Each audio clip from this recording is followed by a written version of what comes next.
fucking time every Yeah. time. Yeah. I mean, I've gone through enough cycles of it that like it doesn't like completely wreck me in the way that it used to. I feel like I've just come to understand that like there's ups and downs in business, and usually right when you're pivoting or right when you're like leaning into a new thing, sometimes it can just feel like everything's like falling apart. And I think 2 years ago I would get like completely devastated by that, and now I just kind of take it as like, oh, like maybe these things are slowly moving out of the way to make room for what's to come. I don't know. Maybe I just try to find meaning in things, but it's yeah. I feel like when you're pivoting and you're making like a new offer or you're like shifting what you do in your business, you kind of go through a bit of like the newbie stuff all over again, and you Hmm. you feel like a newbie all over again. So there's Oh, there's some growing pains. I totally get that. I feel like anytime I've ever done anything important, I've always had massive imposter syndrome, and I don't know. I someone said it, I don't know if it was Professor G, but someone said it's never as good or as bad as it seems. Like it was some quote that he made, and I think that that's definitely true because even if some people look like they're killing it, who knows what their actual margins are, or if people are like not kill. It just I don't know. I always try to have like it sounds lame, but just some sort of gratitude for like where I'm at, even though if I'm not exactly where I want to be at, just because I feel like that shifts my mindset of like from like lack to like just like okay, like I'm happy with how far I've come, even though I'm not as far as I'd like to be. But I don't know. How do you deal with imposter syndrome, Mike? Do you ever get it? You don't really strike me as a person that gets it, but maybe I'm. Um, I know. I think I definitely do get it. I definitely get it in the beginning phases, especially. Um, but I think I just know that if you keep this will sound really cliche, but basically, if you keep showing up, you will push through the imposter syndrome. Basically, that. Like right now, I've actually kind of gone full in on the whole like novel writing thing. I just got a second idea for a novel, and I started writing it a couple days ago. I've got to finish the first, obviously, but I got a little distracted. Not in like a shiny object syndrome kind of way, but more like I just had this massive epiphany, and I just started writing for about two days now, and I've already written like 21,000 words. Damn. Um, yeah, so pretty insane. But with the whole novel thing, like I can tell as I'm getting closer to being done the first one that like the like massive imposter syndrome is starting to come in because it's like the idea of actually shopping this around to literary agents or whatever kind of I don't want to say Stressful. it scares me, but it's like just completely foreign territory. And you think to yourself like, God, how is this actually going to go, right? And you know, you're kind of preparing for like rejection, which is a part of the game. Like even if you have a good book, you're going to get rejected. So, Yeah. Yeah. Yeah, that's funny. That was actually I was working through a little bit of that this morning because like I've I like you guys know I've been like kind of loosely interviewing people just for free over the last few years just because I felt pulled to it, and now that I'm like actively approaching businesses and like startups and stuff and like offering to interview them, I one of the things that I like kind of feared was that people would like go look at my socials and be like, well, you don't have a massive audience, and like kind of want that like credibility almost that I think sometimes that imposter syndrome in me tells me that like I don't have. And I had this happen today actually where like I've been reaching out to some startups like as per our last conversation. I was like, oh, maybe I should stop going for just solopreneurs and maybe start going for like startups that, you know, are really mission based and they've got some funding behind them. And one of them came back and said like they were interested. They're like, our founder has been interviewed a bunch of times in the past, and they asked for some case studies that I've done for other businesses. And immediately what came up was like this like fear I had of this happening because like I know that I have a lot to bring to the table, like between journalism background, marketing background, all the interviews I've done thus far. But because I have only recently started pivoting to like focusing on this, like that content on the YouTube channel is quite new. It's still growing. A lot of the videos don't get a ton of views. I think there's just like insecurities about my own content and how it's performing lately coming up. But I feel like this was something that I anticipated is like when people ask for like proof of credibility, when you're doing something new and you feel like you almost can't bring that to the table, I'm like, fuck, is that just gonna like always get in my way of interviewing the people that I want to interview? So I was I get literally dealing with that today. I get that. One thing to note too is I don't think that YouTube, if unless you have subscribers, it's not going to push long form videos. But if you do shorts, it'll push them without any subscribers. So that's more of a discoverability engine, I've realized. So I think that if like you do shorts, especially if they have like those cool animations and shit, like I had one that had like 485,000 views because it had like animations and it was like me. So like you can get those things for like 35 bucks probably a video. So it could be like if you have the money to invest in a couple of those, get a couple of those videos to pop off maybe and use those as your own case studies potentially. But I totally get what you're saying. I've been like with like the my own offer and like trying to sell just like this basic video. I've come across this thing I think where people are like I could tell that they want more flash and sizzle for whatever reason. I think when people think of video, they think of like this fast pacing, these constant changes, graphics and whatnot. So what I'm realizing is I need to stop like not only doing what I'm doing and start building that other thing into the offer. But I am a little bit nervous on how to like execute like managing another person and their timelines and using an editor. Another thing I've been thinking about too is just like I knew that like some of the files that I would give the guy, like he would send back mistakes in the spelling. And I don't want that to happen. And where like I send the person a video and there's mistakes. So one way around it is to correct the SRT file, which is like the file that like does the captions for the video, correct it, and then send it to him. So I'm already kind of thinking about preemptively how to build this process out. Someone actually messaged me on LinkedIn, and I could send you his contact too to give me like a free video. I'm gonna test him out on my own to see like how he works, what he charges, what his timeline is. Because I think that that alone, if you can get those shorts that are like kind of like pacing like nicely and everything, because even if you go online and search for like video short form video content creators, there's fucking companies all over the fucking place hiring for this role.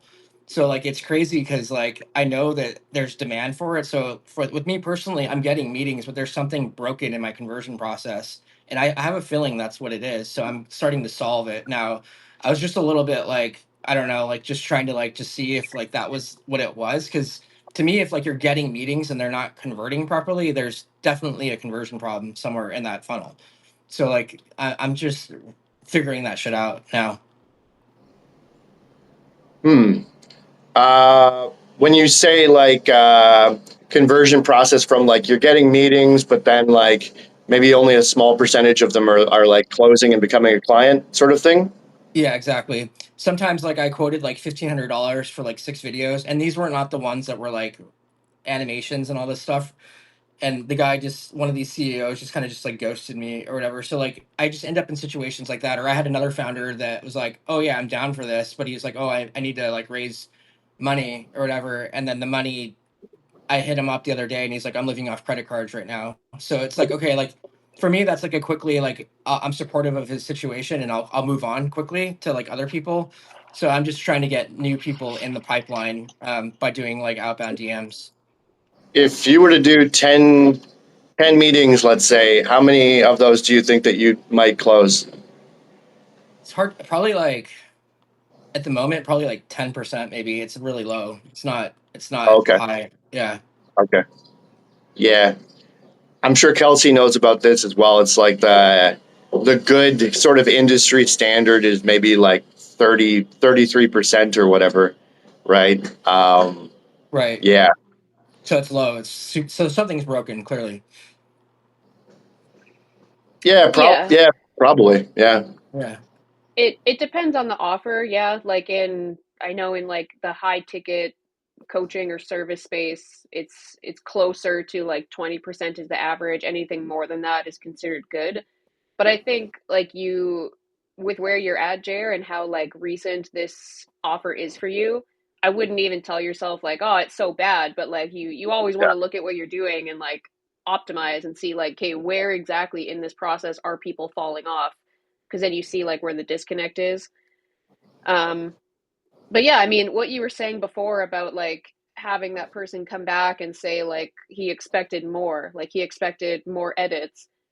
I mean, there is something to explore there if you because this is there's kind of two angles to this. Like number one, there could be something to explore there with this guy about like does he perceive that highly edited content equals better content? And is that just based on the kind of content that his feed is flooded with? Because I think that like I was filming a VSL actually for our offer this week, and that was one of the things that I kind of said is like I honestly don't think that we need more like highly edited, very curated content. I think people are getting their fill of content that feels really produced and makes them feel like they're being sold to all the time. But you have to find somebody else that is kind of aligned in alignment with that because a lot of people probably perceive that good content is highly edited and has like graphics and b-roll and fast paced and background music, and if some people really feel like that best represents their brand or that's how they want to be represented,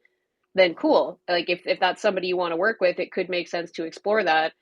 I think you have to decide, is that the kind of content that I want to make? Is that like is that what I want to be part of my offer? So I think there's two things to explore there. If that's something that you honestly want to do and you want to be part of your workflow because you honestly believe it actually is going to be more valuable for your clients.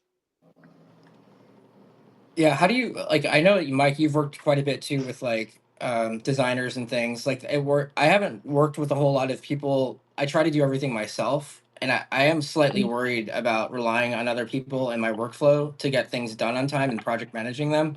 Have you had any issues with that with your own offers? I think the thing I would say is it definitely pays to go with higher quality people. I can tell you from like the mistakes that I've made, um, that yeah, it'd be very much in your benefit to go with people who can do the entire job.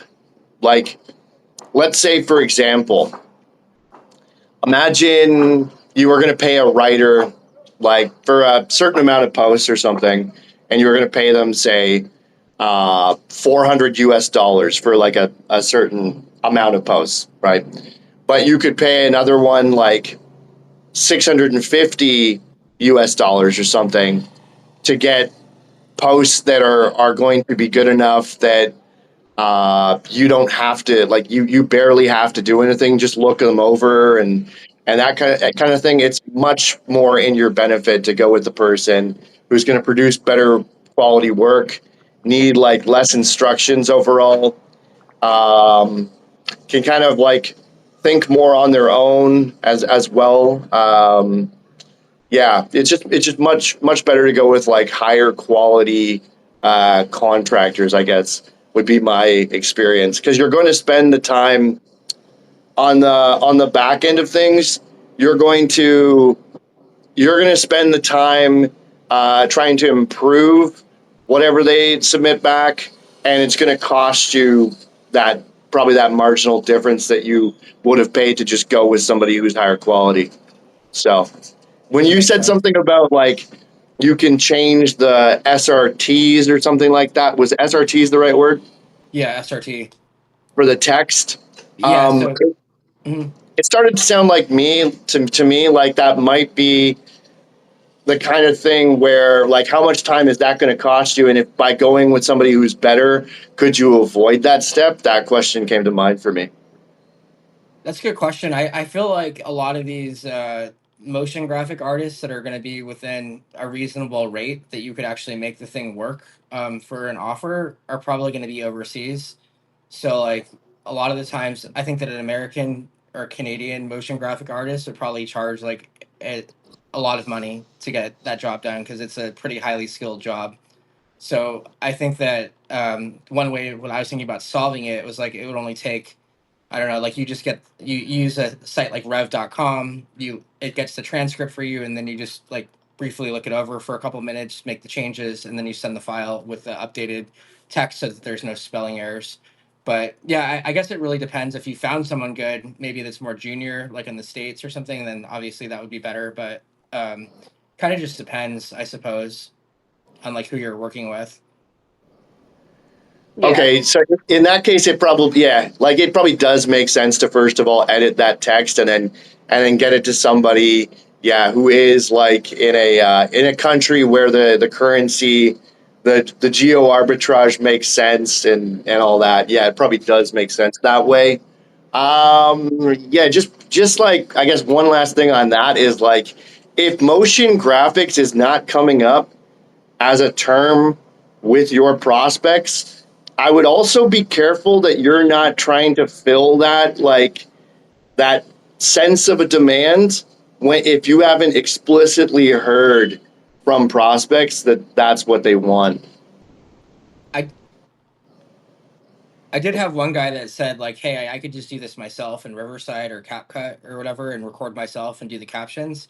So one person did say that, but I think that it all depends on how like far along this person is, right? Some people just want someone I think that makes a system for them and makes it easy for them just to show up, and other people are scared to get on camera, so that's a different avatar too. So I think it's like it's kind of nuanced, right? Some people like maybe like yourself, like you're like, all right, I don't really need anyone, I could just go record myself and caption the thing. So I think it just really depends on specifically like the ICP or the avatar of the person. I tend to want to go after people that are camera shy, or if they're not camera shy, just people that are busy that don't have the time to actually do that and might need some editorial help. But the only reason I was thinking about this other thing, though, is just because I think if people see something of themselves and they like what they see and the editorial is good and they're able to like have like this nice pacing in the videos and it captures their attention, I think it'd be just more sticky. You know, I always like the videos of myself better that are like that have like these pacing aspects to them. They're definitely better for sure. It's just they cost more and they're just more time consuming. And then you also just have to worry about the deliverables because sometimes like the guys that I worked with in the past, they weren't exactly like it wasn't like a quick turnaround sometimes. So like that's the other part that I would have to figure out how to handle. Yeah. I was gonna say something there, and now I completely forgot. Damn it. Um. Yeah. What he said there about like, well, I could just do this myself. Like, I could use Riverside or I could use Opus and do this myself. I mean, that's just an objection, and there's like ways to handle that objection because the most obvious one is you're not doing it.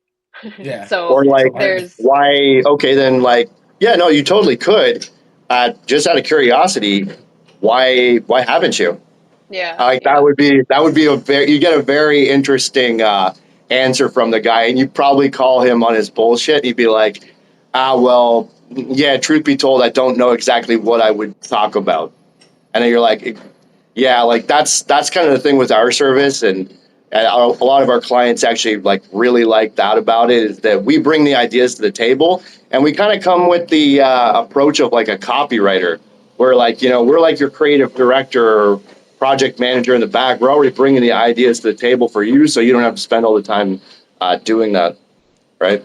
yeah. Yeah. That was going to be my other point. Is like there. Number one, he could do it himself, but like when you actually go down that path of like all the little steps there are in just putting out like very basic, not heavily edited content, there's still a lot of thought process to that, and that's every single one of those is the reason why he's not doing it, because he's not coming up with the ideas he wants to talk about, he's not sitting down to film them, he's not editing those into clips, he's not coming up with captions to go with the posts, he's not putting out the posts, and then he's not looking at, okay, what worked and what bombed and how do I feed that into next month. And there's value in having somebody that's going to do that for you and is actually looking at it, like Mike said, from a strategic copywriter standpoint of like pulling those good stories out of you because they have some knowledge of what's going to make for good content.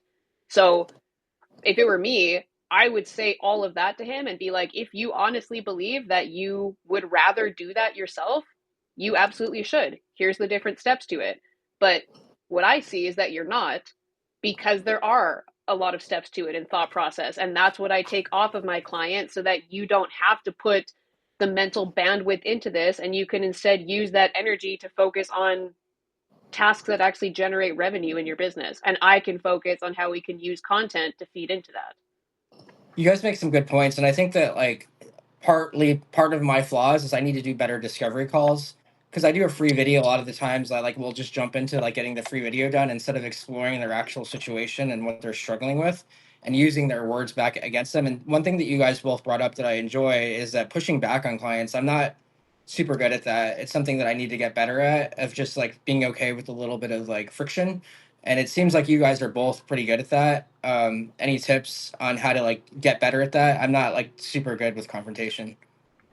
I think the first thing I would say is don't see it as confrontation.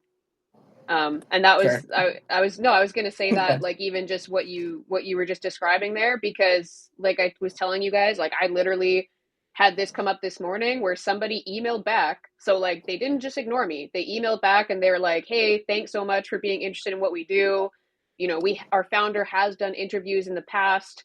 Could you show us some case studies of like work that you've done for other companies?" And so my instinctual reaction was to think like it was all just like the imposter thoughts coming up of like, I'm not good enough. Now they're going to see that I'm not good enough, and like to almost feel like defensive and reactive.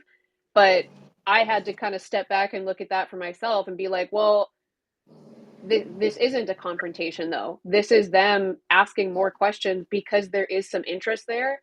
And at the very least, even if this doesn't go the way I hope and they don't move forward and like they determine that my platform isn't big enough and it's not worth their time, at the very, very least, this gives me an opportunity to articulate the value that I bring. So in those situations where you feel like, oh, this is confrontational because this person, like, I feel like this person's rejecting me, that's just you taking it personally. And you can, like, give yourself a moment to do that, but then stop and be like, okay, how can I use this as an opportunity to like show up for my business and get a little bit clearer on like what is the actual value I bring? Because every one of those little moments that feel like rejections is just you getting a little bit sharper for the next time somebody asks the question like that. That's totally fair. You seem Yeah, pretty. yeah. Something really important is it kind of exactly what Kelsey said. I just want to double down on it. Is that like it's not confrontation, and like so I think so many people today in this day and age see everything as like a confrontation when it's just like it's not a confrontation, it's a conversation. Ooh, that Ooh, that's sounds like good. something that ChatGPT would definitely generate, but it's actually true. Like, yeah, it's just a conversation between two people, not a confrontation. Yeah. Yeah. How many like how like when you guys are doing sales calls, like how much discovery are you actually doing? And do you think that discovery is like part of the reason you probably would close because you're getting the information from them? And like are you asking for budget? Because I was talking with my friend yesterday and he's like, when he was consulting, he's like, I always ask for like budget and all these things. And I don't know, some of these things I just, maybe it's my reluctancy to be like want to be salesy or whatever, but it's probably better that I have a better formal process there, because I think that that is part of my issue too. I Um, have moved towards only asking about budget in one part of the sales call, and it's actually not where you'd probably think it is. It's that whole Wolf of Wall Street thing where you state the price and you go silent. Well, I learned like an adapted version of that because not everybody is some like shark or whale prospect that you're trying to like Mog or whatever, right? So like instead, it's just like you state the price. Yeah, so for all of that to get you like this result, it's going to be say $3,000 a month. Pause for like 2 seconds, and it's like, now is that something that would work for your budget? And then I go silent for a longer period of time. Mm. So that's one of the only times now where I ask about budget. Yeah, Yeah, I mean, there's so many different ways to approach this because, like, yeah, the way that I learned sales was I learned from guys who were actually directly trained by Jordan Belfort, which is funny Oh enough. wow.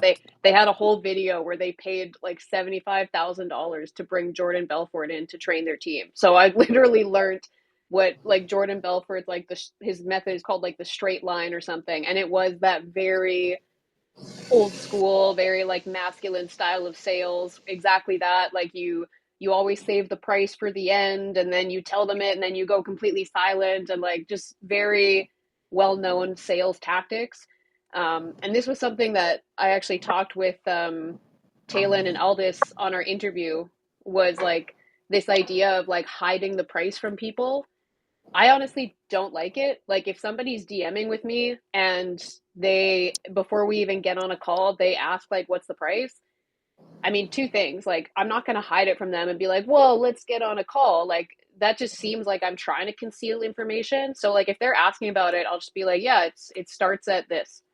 And like depending on your needs, depending on like how many posts you want, but like I'd give them at least like a starting point so that I know if that person, if that's like completely off the table for them, that starting point price, then like it's probably not, I'm probably not going to get on a call with them anyway. But also, in that same instance, if somebody is inquiring about your service and they seem interested, but the only thing that they want to know is the price, that person's probably not going to be a good fit anyway, because like when you're considering an offer, whether it's a ghostwriting offer or you're considering like joining a coaching program, if somebody's actually serious about it, you're going to have more questions than just what is the price. You're going to want to know like what do I get for it? What is the support like? Like what can I expect from the content? If you're seriously considering it, you're going to have more questions than just okay, well what's the price and I'm going to completely determine my decision based on that. So there's something to call out there, but yeah, I mean, I usually like if I'm talking to somebody on a call, I usually try to like what people would call like set the authority when you get on a call. Like I'll kind of tell them like, this isn't like a high pressure sales call. I just want to kind of ask you some questions to understand like what you're trying to do in your business right now, like how content could play into that. And then I'm happy to go over my process and I can answer any questions you have. And we can just kind of see where we want to go from there. So I kind of loosely lay out like here's how I would like to do the call and then get them to agree like yeah that sounds good, let's do that. So you're kind of like establishing a bit of an authority. And I found when you don't do that, when I go into a call and I haven't set any kind of outline for like hey here's how I would like to do the call if you're cool with that, if I don't do that, that person usually feels like what the fuck is this, I don't know what we're doing, and then like they'll try to take control of the call and then it just goes all over the place. So I try to kind of like set that outline. And then I'll say like I'm happy to go over how my offer works and answer any of your questions so they kind of know like okay they're going to ask questions a little bit later and obviously price is going to be one of them. But if we get right on the call and I say like hey this is how I like to do it, is that cool with you, and their response is like well I just want to know the price, then like I'm not going to be like well let's save that till later. I might tell them like well it's kind of hard for me to just slap a price on it when I have no idea what your goals are with your content or anything. But if they just want to like cut to the chase and they only want to know the price, I'll just tell them the price and then assume that the call is probably going to end right there because it's probably not going to be a good fit because all they care about is the price. That makes sense. It's Yeah. smart. Go ahead, Mike. Have Sorry. you had that happen often where you have somebody show up to the call and ask you price right away, right off the bat? Not with my ghostwriting, but in my other sales calls experience, absolutely. Mm. And almost always, like I would say Well, 95% of the time, those people are not a good fit when that has happened. I'm not saying 95% of the time people do that.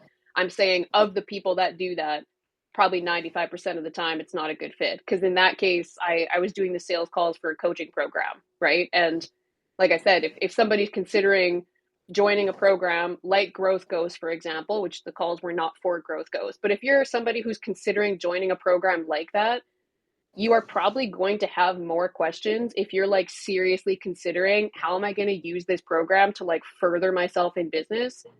If the only question you have about that entire opportunity is okay well what's the startup price, that means you're basing your entire decision on just the investment alone, and that's a very short-sighted way of looking at an opportunity. oh yeah, yeah. When I get that question, like in the DMs, I don't really treat it like, yeah, a lot of people would be like, oh, I got an inbound lead. And it is, but it's not the kind of inbound lead I get very excited about. Hey, I'm interested in your services. What's the price? Yeah. It's like, you're probably shopping this around to like I don't even know, like 25 different people right now. Yeah. Yeah, that part makes it hard. How do you think people also want like I know Mike, you have your $1,000 or 1,000 followers. Do you think that people want actual like I would be hesitant to be like, oh, these videos will get you leads or whatever. They might get you leads, but you don't really know. And you had a post, I think, Kelsey, that talked about like the revenue that you were able to kind of like work back into. And I saw a comment that Finn made, the creator, the video creator, and he was saying that content's really hard to draw back an exact number or whatever because it's not like the attribution process is a bit of a like abstraction to some sort of degree. So I'm just curious, like, how important do you think it, and do you think that people that are making these offers are actually like able to hit some of these metrics? I know that you probably are with your 1,000 followers, but it just seems like I wonder how people put their selves on the line without really knowing how they're going to get there, or if that's even a smart idea. Yeah, I mean, I think like having an offer like Mike's where he's very confident, or it seems like Mike, you're very confident in your process. You know that if you take somebody on and they meet a certain criteria and then you deploy certain things that you're very confident you're going to get them X amount of followers in a month. I think there are ways with organic content to have offers like that baked in, especially once you've done enough reps that you know, okay, if I take on somebody and they are the right type of client and I follow my process, I'm quite confident I can get them X results. And I've seen that in marketing agencies. Like there's people who have guarantees in their offer all the time. And I think the more reps you do, and especially when you learn like the ideal type of client that you get the best results for, it does become more and more easy to know what kind of result you can get them. But I think the point that Finn was making and the point I was making with that post is that it can be very difficult to promise somebody like a certain revenue return with social content because there's always going to be that little bit of ambiguity, right? Like I gave the example last time of there's been people who have bought from my client after watching months of his YouTube content, but then didn't actually buy directly through YouTube. So even though it was the social content that nurtured this person to buy, that sale, like tracking wise, didn't get attributed back to YouTube. And there's a lot of that with social content. So I think it's just a matter of like really clearly setting that expectation with your client. Yeah, yeah. And I also like I had a mentor who was actually very against. Oh, Jeremy's back. That was quick. Uh, I had a mentor who was very against guarantees, and his recommendation would have been more to like talk more about your results and that kind of thing, right? Because it is going to vary from client to client, right? Especially if you're dealing with different niches and industries, like there can be a big difference, and you might get similar good results for different people, but like if you say something like you're going to do video content for somebody and you talk about getting them like five highly qualified uh, client sales calls every month or something, and you might, but instead of making that a guarantee, maybe just talk about like the if you're starting out or whatever, like the one client that you were able to do that for.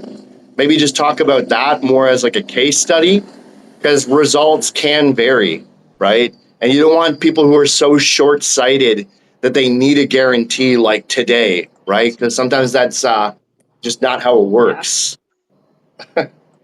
It seems to be like it's really about taking on the right clients too, and like knowing like whether or not someone's coming at you weird and like ignoring it and just saying, oh, whatever, we'll figure it out. I realize that I think that a lot of it probably it's a lot to do with finding the people that are actually like good to work with, that show up to their calls, that like don't make excuses, that post the content. There's so many moving parts to it that makes it like that's what makes it kind of hard. I feel like is all the just like the moving parts, and then finding the right people is like half the battle. Yeah. And I think in order to do that, like we've talked about before, you have to be willing to just like put in the reps and like accept that when you're doing a new offer or when you're trying to get something off the ground, there's going to be a lot of people that say no.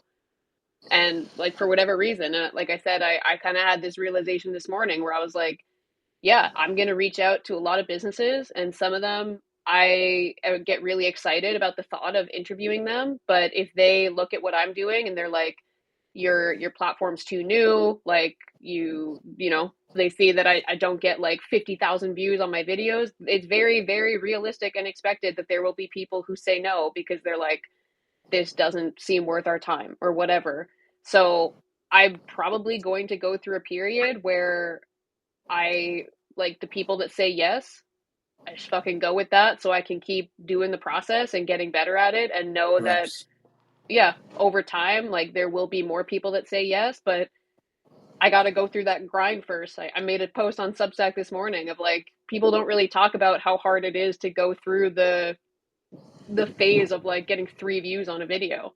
And like that does happen. Even when I like take the clips from these lives that we do, some of them do really well on LinkedIn, but they are doing absolute dog shit on my YouTube channel. And sometimes I'm like, fuck, is my YouTube channel just like dead? Because these shorts get like absolutely no views on YouTube. And I know that if somebody went and looked at those, they'd be like, oh, well, your shorts, your clips don't even do good. So I, like I said, reps. I know I just got to go through it and just figure it out. So what the heck is going on with Jeremy's account then, where he's getting all these views on his YouTube shorts? I I have What is know. no going on? clue. I have no clue, like why Okay, that. Yeah, because it seems like every time we go live, it seems like at least one of them gets 1.2K views. And I have no idea why. The last batch didn't do so hot, but I also noticed that YouTube like trickles. Like it might be slow yeah. for the first day or two, and then all of a sudden it just like pushes hard. But I know for sure, like if either one of you did like a short of yourself and like started pushing those, like I want to start doing it myself too, like pushing shorts on a regular basis of myself, and they tend to do really well. Like, I mean, I think that's it's quite easy. Like the first couple of shorts I did on YouTube a couple of years ago, they were getting like 2,000 views when I had 0 subscribers, and then they kind of like leveled out at around 500. But I don't think there's enough content on there on YouTube for shorts, and that's why it's just pushing hard because they're trying to compete with TikTok. Yeah, I don't know. Yeah. I literally messaged Jeremy about this like, oh sorry, I don't know if I'm talking over Mike. Oh no, no, go ahead. Yeah. I messaged Jeremy like last week. I was like, dude, it is blowing my mind that we do the same live and we both post the shorts, and like I'll see clips of like sometimes some of the clips that you posted, Jeremy, are like me talking about the offer or something, and I'm like, sweet, look how great it did on Jeremy's channel. That same clip literally got 1 view on mine, and I was talking to my husband about it, and he was like, well, maybe, I mean, it could be like if Jeremy posts them first and then it's like an identical clip, maybe YouTube doesn't like that you're posting the same clip that somebody else has already posted. I don't know, but they do really well on your channel, Jeremy, and they do absolute dog shit on mine, to the point that I literally said to my partner today, I was like, I wonder if I should just stop posting these content talk shorts that we do because they're just not working at all for me. Well, the crazy thing is like you were killing it on LinkedIn though, and like I feel like that was also odd because everyone like my own reach on LinkedIn has been garbage like the last I don't know couple months or whatever. Some posts will do okay, like but it just seems like I don't know. It almost seems like the reach in LinkedIn's like kind of dead. I feel like unless, especially if you're talking about your business, like then it's like all right. But at the same time, like you'll see even people like Gary and Ray talking about like maybe it's because like I had a post that had like Dolomite with the Grinch that was like generated by AI and that had like 70,000 views. But is that going to do anything for my business? Probably not. So like it's like so it's just this combination of like, all right, and I've seen you've been doing a really good job, Mike, of like using humor and be like, hey, like there's an M dash in this book from the 70s and it was before ChatGPT or whatever. So I think that there's a lot of like humor is the only shit that's like making me laugh and like come back to it. So I'm trying to inject more of that into like my own content. Yeah, so like I told you guys this that like LinkedIn, I'm telling you, it has just become an absolute shit show. It's just a comedy platform now. That's all it is. You can't post business content. It's the stupidest thing they've ever done. If you post anything business related, they throttle it and push it down in the algorithm because they're trying to sell ads. So yeah, just post the dumbest shit you can think of on LinkedIn, and you will get impressions and views. And maybe somebody out there will see it and be like, that guy's kind of funny, and then they'll check out your offer. Right? That's like the only way to get leads on LinkedIn is just think of the dumbest things you could possibly say. Well, no, just use humor, use story-driven content, opinions, humor. That's what works now on LinkedIn. I And by the way, your husband, I think, is definitely onto something with the YouTube. Because if Jeremy's getting 1.2K views and you're getting one, there's something catastrophically wrong with that goes beyond. It's not just like a, for some reason they don't like my page sort of thing. Like, I think your husband's onto something there, because there is code on the back end of these videos Yeah. that it's like YouTube has like labeled you as like taking Jeremy's content or something like this, because he's beating you to it because he's got it auto linked out there. So Jeremy, man, like, what's the deal? I wonder, are you taking the same clips that Substack makes and then just doing it, putting it yourself, or what is your process, I suppose? Yeah. This I was actually going to ask you this. Yeah, my the way that it's and yours might be set up differently, but I don't think I like manually did this. But basically, as soon as we hop off a live, the full post goes on to Substack, and apparently it like I'll see people like liking it already before I actually went and like published it on Substack. So the full live automatically publishes on Substack. But then if I want to push the entire video to YouTube and push the shorts to YouTube and stuff, I have to go into the post and actually forward it to upload to YouTube. Like there's like a step that I have to take for it to push. And then typically it'll auto select 4 clips to post to YouTube Shorts. And sometimes I'll go in and I'll change which 4 clips it picks, because it usually just picks like the first 4. And I remember like the first time I looked at that, I was like, well, I don't think those 4 are the best clips. So I'll like actually go in and like pick different ones. And then I forward it to like upload the full video to YouTube. And then it also uploads the shorts. So how is your process different? Okay, yeah, that's interesting because I don't touch it at all. Like, it literally, like, as soon as recall is done, it just does its thing. It sends the full video, and I don't select which shorts it picks. It just kind of randomly. I don't know if it's the first 4 or how the algorithm works, but it just assumingly just picks 4 and then just shoots them over. And then usually what happens within the first couple hours, they have maybe like 20, 50 views, and then it kind of just trickles. And then sometimes it just gets bigger and bigger over time. Like, usually I'll check back in a couple days and I'm like, oh wow, that video popped off. There was one that popped off that we're kind of talking shit about, like the Substack allow video. And like, I think that one did well just because it's a writing platform. And like, people are like, like it's just like one of those takes of like, people are just get a little territorial over what goes on what platform or whatever. But yeah, for me, it's completely automated. I don't touch it at all. That's so you don't have to like go into our live on Substack and hit the like continue for it to push to YouTube. It just No, automatically does it. yeah, it's something in the settings. What? Like, I would go into the settings and like look to see if there's a way to like auto, because I'm not touching it at all. I don't like. I literally like it's like after our live call, it's done. This is boggling my mind. Okay. And I Jeremy, you're getting some crazy. Like, I took one day, okay, one afternoon or whatever. Like, immediately after we finished one of our calls back in the day, I go to your YouTube, right, and I was looking at these shorts, and like, I can tell you that you're getting some pretty crazy organic reach, because I looked at the comment sections, and it's like you're getting like mad. You're getting a crazy amount of haters on all these shorts, just like That's not out good of the either, though. So woodwork. yeah, I These saw little that. Yeah, these little trolls coming out of nowhere, man. Like, just arguing about the dumbest shit. Like, um, yeah, but yeah, yeah, but, Kelsey, that could be you.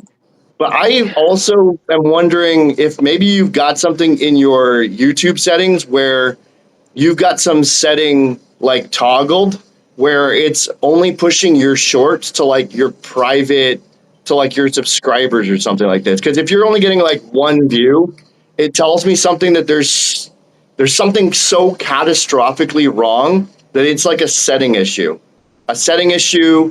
or it's labeling you as just copying Jeremy's videos or something. There's something very wrong there. So yeah. I know. That's what I thought. And like like my long forms are growing. Like the long forms get like, 50 views. My highest one has like my interview I did with Finn has over 2,000 views. So it's not like those are just like Damn, flatlining, but that's cool. the shorts specifically are like no views, 1 view, 3 view, to the point that I'm like, I think I should just stop posting these because I feel like they're doing like negative. um, yeah. So that was my guess, is like YouTube maybe thinks that I'm just like copying Jeremy, because YouTube definitely penalizes that. We've seen in the past with our clients that like if our client had like, let's say, a short that like really popped off and did really well, so we repost it, like we post it to all the platforms again, YouTube hates that. YouTube, it never pops off again. It can pop off again on platforms like Instagram and TikTok, but if you try to post the exact same video or even a portion of it, we've tested. Like we've tried testing uploading the same video just with a new hook, YouTube will still recognize that this is a video that has already been uploaded. So I don't know how people like, because I see people who, if, for example, will post like Joe Rogan clips and stuff like that. There's a lot of people that do that, but they obviously finesse it and configure it in a way that YouTube doesn't recognize it as like this is the exact same video that somebody else posted. Mm. I know what they're doing. Like I don't know that much about this stuff, but like being in this space for like almost 10 years now, I've heard about a lot of different things, right? It's like what they're doing, I think the correct terminology for this is like they're removing the source code, right? The source code of the video, then they can redistribute it on platforms without flagging that. And some platforms don't really seem to care as much, like like Instagram or TikTok. I can tell you that they don't seem to care as much because I once grew a TikTok page to like 250,000 followers Oh by shit. reposting pizza videos from Yep. Instagram Yep. to this TikTok page. And I called the TikTok page like just a lot of pizza. And I grew it to 250,000 just from reposting pizza videos from Instagram. Okay. Yeah. Yeah. And I sold it to my buddy actually. That's That's wild. uh that's how my husband used to grow Instagram pages. He would basically like he had this one page that he grew to like 1.2 million followers or something, and he did it in like the beauty niche, so people like lots of women doing like makeup tutorials and skincare tutorials, and he would basically just he'd sift through all their content and find the post that like did like 10x what their average was. So if most of their shorts generally got like, let's say, 2,000 views, he would look for the ones that did like 50,000, like 100,000. And he would take those top performing posts, repost them onto his page, and then he had a couple accounts that he would pay for niche engagement. And that's what he would do to grow Instagram pages. And the problem with that is that if you're growing those kind of like faceless channels, number one, you will get the odd person that's like, hey, take that down. I didn't tell you could use my content. Most people are not like that if you like credit them and tag them. But the other thing is that that type of growth is really hard to monetize because you're not your own brand. You're basically growing off the backs of other people's content. And so you can't really get clients doing that. But in the process, he obviously still learned a lot about like what type of content performs and distribution and stuff. But yeah, other platforms like that, YouTube is not that way. The long form one with Finn though for 2,000 views, that's a lot for long form. Those are actually harder to grow. I heard that the long form content is actually, from my understanding, like a lot harder to get views than the actual shorts. So that's says something there too. I don't know if like did Finn engage with it or anything like that, or like or other videos doing that well, or No, that one's done better than any of the other ones. I think the reason that one worked is because Finn is a well-known figure on YouTuber. YouTube, and Yeah. also like he's very timely on YouTube because so many people on YouTube in that industry knew of him. And I also like the thumbnail was polarizing. It was like I did YouTube for the money. So anybody who saw him that was already like hating on him wanted to go watch that. And honestly, Good one. most of the comments on that video are people being like, fuck him, and then this whole big thing about like why they hate him. But there would be the odd people who would come in and they'd watch that and they're like, oh, this actually gave me like a different perspective on him, or like, oh, I totally support him saying what he said. So there was like kind of arguments going on. But I think that one worked because he was a notable YouTube figure. Plus the packaging. It sounds like you had smart packaging with the way you phrase that. Yeah. Yeah, I know exactly what you're talking about because I know about that story with him, right? And we talked. I think we briefly talked about this. I think your timing on that was also pretty incredible because he had just had some guy make like almost a hate piece on his whole like brand and stuff, calling him out as being like a fraud and stuff like this. So you going with the "I did it for the money" hook, right, on the thumbnail, you got looped into the wheel of hate, and like and then you had all those haters in the comments and stuff like this. But I wanted to say you should try putting out a short of your own that's not from these lives and see how that performs. Yeah. That's a good idea. Yeah, YouTube's definitely like, I don't know. I feel like it's, if I'm going to make videos, I'm probably going to make them there on Shorts versus even putting them on LinkedIn. I know that um, Lewis obviously kills it with video on LinkedIn because he's got such a cool personality, and his wife's videos are fucking hilarious too. Those like fucking music videos that she does, they both make me fucking laugh. So you're seeing those now, eh? Yeah, I saw them now after you mentioned them. She did one with like Trump or whatever and like deporting people or something like that. Their like mustache or some shit. I was like, oh my god! Like, I also wonder how the fuck did they do that? Are they like, how do they make those things? Like, is she like a musician or is she having AI build this thing for her or something? Well, haven't you talked about like, well, yeah, like Lewis Butterfield, like he's got like a background in music, right? So Yeah, if I had to guess, he's probably got a little bit of like sound recording experience under his belt because right. I think he's the one producing those tracks and putting it behind her on video. But man, like I the other night there, I actually sat down for a second or was lying down or something, and I actually scrolled through some of the videos on her page, and I was actually just laughing out loud at these videos, man. Like they're so ridiculous. They're all just like this '80s pop type tracks that like were like genre that they're like leaning into. It's just like I can't believe how many creepy DMs she gets on LinkedIn. I'm sure you I do too, believe it. Kelsey, right? Is that a girl thing, or I don't get any creepy I DMs, thankfully. I've gotten a lot of DMs. Yeah, I've honestly gotten in the habit of like not even opening a lot of DMs. I actually had this one guy yesterday that I blocked just because he like just was constantly following up with me, just trying to get me to like come to his like LinkedIn workshop or something like that. And it was just one of those scenarios where like it was just bad DM practice. Like you just hitting somebody with like, "Hey, here's what I'm trying to do. Hey, just following up. Just want to see if you want to come. Hey, just pushing this to the top of your inbox again. I'm having this event," and like nothing to me, nothing about what I'm doing, nothing that made it seem like a genuine connection in any way. Just like, "Hey, I'm trying to get you to come to this thing and you're ignoring me, so I'm going to keep sending it to you." And eventually I was just like, I'm just going to block this guy. Like I'm just annoyed. I do have to hop off though, guys. I have a call I have to get All right, to, but it's good to sounds see good. you I as should do. always. All right, bye, you guys. Bye, Have a guys. good one. All right, see you guys. Bye.